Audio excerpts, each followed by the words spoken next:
On what grounds do you go for plea bargain?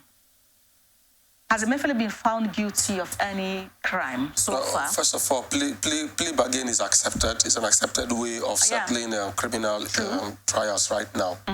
But for you to do a plea bargain, the first of all is that you're also agreeing and saying that I am guilty, I committed these crimes. So that's what I'm asking. Yes, so far, has he been found guilty? No, he doesn't need to be found guilty by the courts. Okay. He needs to accept with the prosecutor or with the prosecuting institution that, yes, I did this crime, but in order for everybody not to lose out, because basically what happens with crimes like this, let me give you an instance. Assuming what is involved is about $50 billion.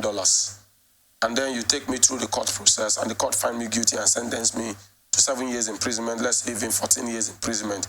You will not be able to recover the $50 billion. It's gone. Or you can come up with a plea bargain and say, oh, yes, it's $50 billion. I've spent $10 billion. There's still $40 billion. Let me return what is left in my hand, and they'll just give me a slap on the wrist.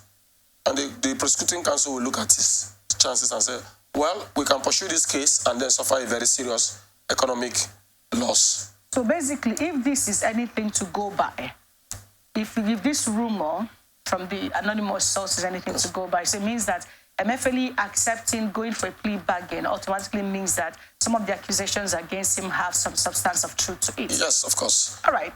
And then also the court will actually convict him. A plea bargain is not an escape from conviction. Okay. Yes, the court, because in the courts, when you say your plea bargain, they will not find you guilty. But instead of putting in the actual penalty of the law, for instance, if the crime is 7 years, a plea bargain can actually, and that's one aspect of our Administration of Criminal Justice Act we may need to look into, because it subverts the law. Now, what happens is that the law says this crime is 7 years or a fine of 10 million naira, for instance. Then with a plea bargain, I can actually have 1 week of sweeping DSS office. Yes. That's how sweet it is. 1 week of sweeping DSS office. But the idea of that in our judicial system is basically victims of crime usually have nothing to take home. Plea bargain actually gives them opportunity where victims of crime becomes the center of settlement. So that way, you can ask, okay, let me settle with the complainant and make sure that they are well taken care of. But ordinarily, before now, it is you against the state. Whatever that is gone is gone. So it takes additional investigation probably to find out where those monies are, which usually are not very easy to come by. It is easier if the person is telling you this is where I've kept the money. All right. So